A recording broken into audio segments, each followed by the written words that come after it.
remercie aussi mes amis les organisateurs pour leurs efforts, aussi les laboratoires qui ont participé, on les remercie vivement.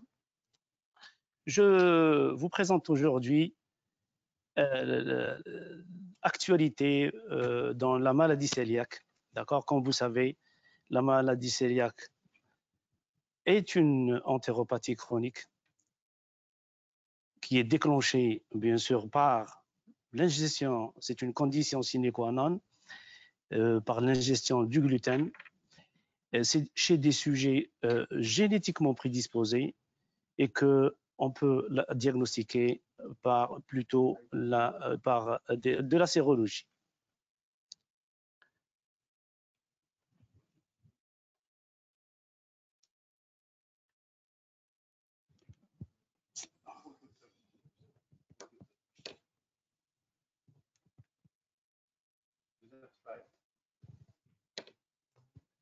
Voilà, donc la maladie cœliaque peut être soit monosymptomatique, elle peut être aussi latente, voire silencieuse, alors que l'atrophie villositaire, elle est là.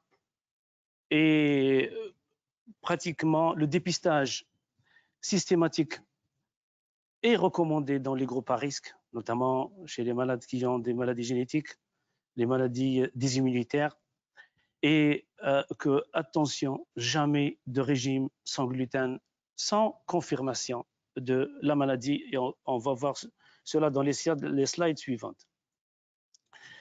Voici une composition d'un grain de blé, et vous voyez, je n'ai pas le pointeur, mais vous voyez pratiquement que dans le grain, vous avez la grande partie, c'est de l'amidon, et une petite partie des matières minérales. Mais nous, ce qui nous intéresse le plus, c'est cette partie de protéines qui est de l'ordre de 10 à 13% de ce grain de blé. Slide. Voici cette partie de protéines, des protéines de la farine de blé, qui est composée essentiellement de protéines cytoplasmiques, de l'albumine et globuline, et une grande partie, c'est des protéines de réserve de l'ordre de 80 à 80%, composées essentiellement de gliadine et de gluténine. Cette partie de protéines, c'est elle qui est responsable de la viscosité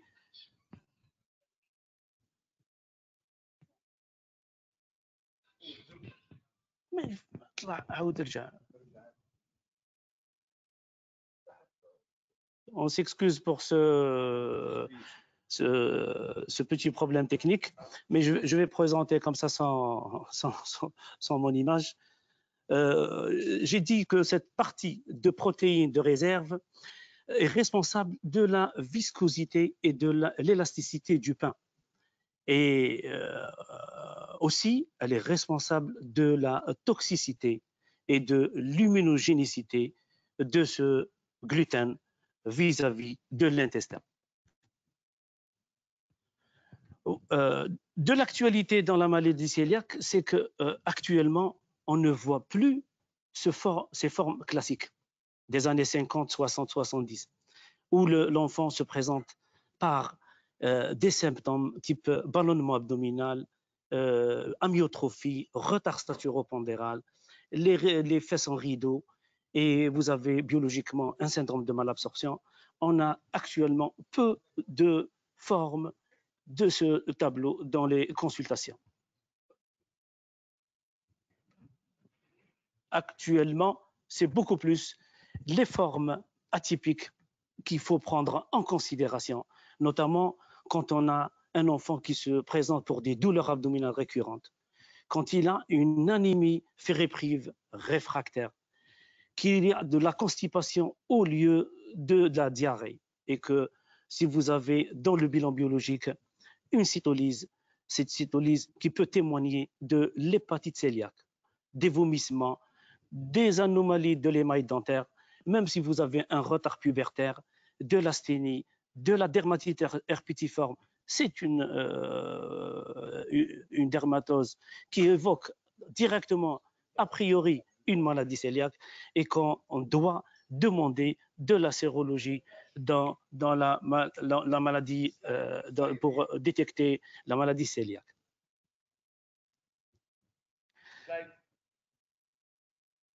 Vous avez aussi des formes silencieuses dans lesquelles on doit faire un dépistage, notamment dans la fratrie, dans les apparentés et dans les groupes à risque quand vous avez une maladie désimmunitaire type diabète insulinodépendant, une thyroïdite ou une maladie d'Addison. On doit rechercher aussi systématiquement une maladie cœliaque devant ces maladies désimmunitaires, comme je viens d'annoncer, diabète surtout. On voit fréquemment des diabètes déséquilibrés et pour lesquels, quand on demande une sérologie, on retrouve cette maladie qui est donc reliée à ce désordre immunitaire, une cirrhose biliaire primitive et même une néphropathie en IgA. La maladie cœliaque peut être associée aux maladies génétiques et on doit rechercher, on doit faire un dépistage quand il y a un Turner, quand il y a une trisomie 21, un Williams-Burren et en cas de déficit en IgA. La maladie cœliaque aussi, on peut la retrouver dans les pathologies neurologiques en face d'un autisme, quand on a une épilepsie, quand on a une ataxie cérébelleuse et en cas de dépression, il faut essayer de dépister et demander une sérologie dans ces formes neurologiques. L'actualité, on la voit dans la prévalence et vous voyez que pratiquement, on est actuellement dans l'ordre de 1% dans la population générale, alors que avant les années 95, on était à 1 à 6 pour 100 000 enfants, et ceci grâce aux examens sérologiques, grâce au dépistage. Je vous donne un cas clinique ici. C'est un garçon de 13 ans qui est exploré pour un retard staturopondéral isolé. Il n'a aucun antécédent particulier. Et quand on fait une sérologie, on retrouve un taux d'immunoglobulines à 0,38, donc on a un déficit immunitaire de type A. La fonction thyroïdienne, elle est tout à fait normale, mais quand on voit l'auto-immunité de cet enfant,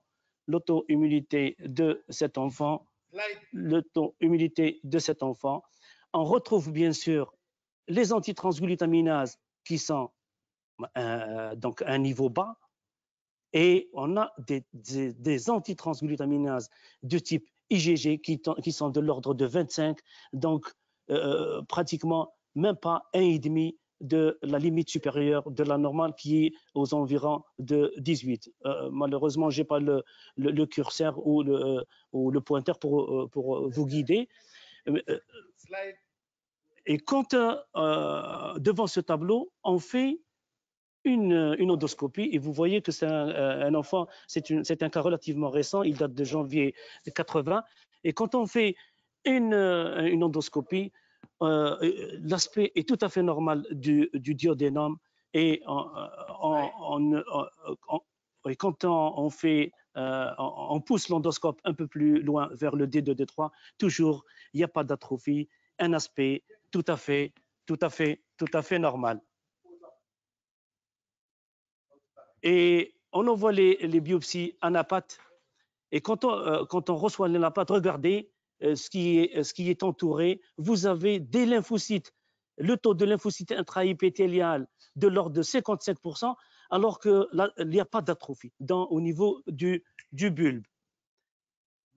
Le deuxième, excusez-moi, la première c'était au niveau du duodénum et la deuxième au niveau du bulbe aussi. Vous avez un taux de lymphocytes intraépithéliales de l'ordre de 55%, et aussi on n'a pas d'atrophie villositaire.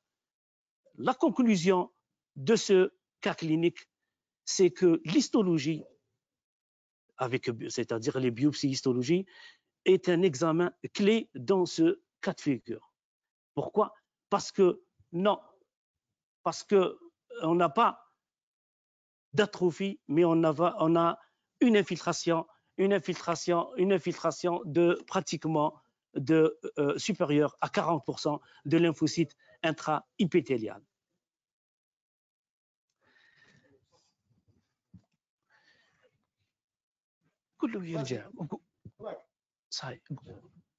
Alors, quels sont les facteurs pouvant contribuer à un faux négatif des tests sérologiques dans la maladie cœliaque? Vous avez d'abord l'âge. Pourquoi? Parce qu'il y a une immunité qui n'est pas mature. Deuxièmement, vous avez une possible erreur de laboratoire, une possible réduction ou élimination du gluten dans l'alimentation. Et si on est en présence d'un déficit sélectif en IgA, et quand on emploie des corticostéroïdes ou des immunosuppresseurs, on peut avoir un faux négatif dans la sérologie de la maladie cœliaque. Voici les différentes, pratiquement le diagnostic différentiel en cas où on retrouve une atrophie villositaire à l'anapate. On peut être en face d'une intolérance ou une allergie aux protéines de lait de vache, une malnutrition, des causes désimmunitaires ou bien des causes infectieuses. Et quand on a à la phase néonatale de l'atrophie microvillositaire.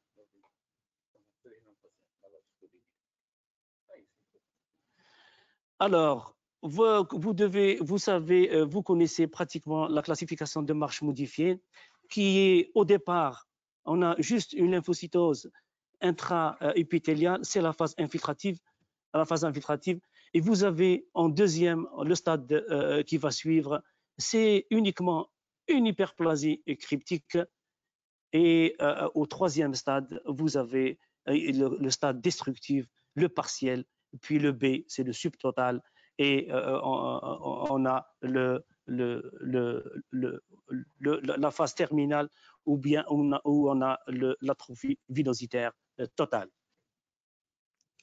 Une question va se poser: si la sérologie est positive, peut-on s'en passer de la biopsie de l'intestin et démarrer un régime sans gluten? Ça, c'est la question c'est une question d'actualité. Alors, vous devez connaître que la maladie cœliaque est une affection à vie. Donc, on ne doit pas se tromper dans le diagnostic. Et que ça nécessite un régime sans gluten strict et qu'elle pose des problèmes de coût. Et que les complications sont là, notamment les maladies auto-immunes. Donc, le diagnostic doit être posé avec certitude.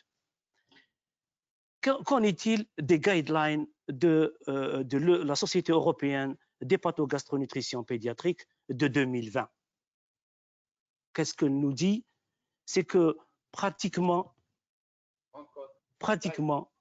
la contribution limitée des symptômes pour la recherche et la précision du diagnostic de la maladie cœliaque. On ne se fait plus aux symptômes, c'est beaucoup plus. Il y a une multitude de situations où on doit demander de la sérologie en face de ces maladies. Deuxièmement, si on suspecte une maladie cœliaque, on doit mesurer les anticorps antitransglutaminase totale plus les IgA totales. C'est la meilleure combinaison actuelle selon les guidelines de 2020. Première situation, si les anticorps antitransglutaminase sont indétectables, il faut basculer vers les antitransglutaminases de type IgG. Et les patients qui sont positifs doivent être référés à un gastropédiatre. Alors, si les anticorps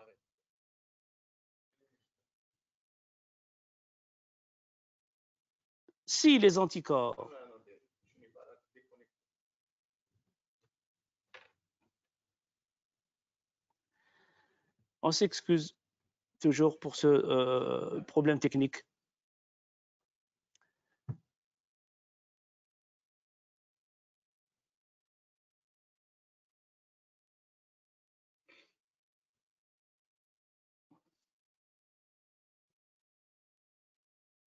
Un peu plus.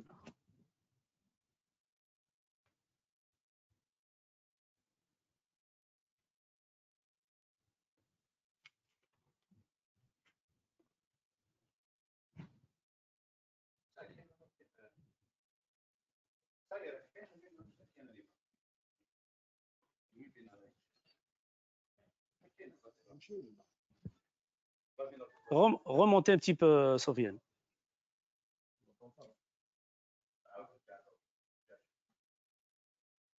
Voilà, arrête-toi. Alors, est-ce que le diagnostic sans biopsie est possible?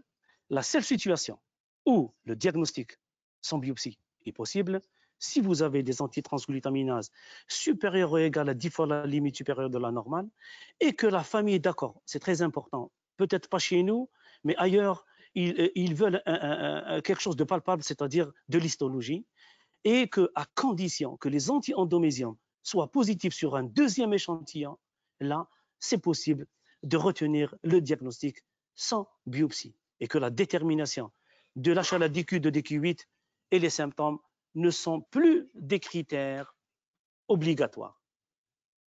L'histologie, par contre, reste la référence dans les autres situations. Quand on a un taux d'antitransglutaminase inférieur à 10 fois la limite supérieure de la normale, il faut pratiquer 4 biopsies au duodénum distal et au moins une dans le bulbe. Et que les résultats, s'ils sont discordants entre les antitransglutaminases et l'histopathologie, il faut une réévaluation ultérieure de la situation. Les patients qui n'ont pas ou peu de changements histologiques, marche 0 ou 1, avec une sérologie positive, doivent être suivis de près, c'est-à-dire laisser-les sur régime avec gluten et les réévaluer à des intervalles réguliers.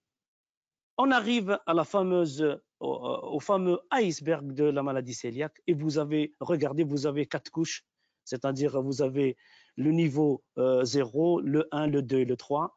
Dans le niveau 2 et 3, la situation n'est pas très compliquée. Vous avez des anticorps positifs et vous avez de l'atrophie. Ça ne pose aucun problème. Si on arrive aux formes latentes, vous voyez que pratiquement, vous avez des anticorps positifs, mais que la muqueuse est tout à fait normale. Ça, alors que nous avons une susceptibilité DQ2, DQ8. C'est là où se pose le problème. C'est des cas douteux. Ça veut dire qu'il n'y a pas de changement dans la muqueuse sur le plan histopathologique, mais vous avez des anticorps positifs. Pour ce type de malade, il faut laisser pour ces enfants ce régime alimentaire normal du gluten et les réévaluer à des intervalles réguliers. Pour expliquer ces formes latentes, il y a une étude de Celipreve de Leonetti en 2019. C'est une étude qui a pris 553 enfants qui sont génétiquement prédisposés, c'est-à-dire DQ2, DQ8. Et ils les ont suivis pendant 10 ans, depuis la naissance.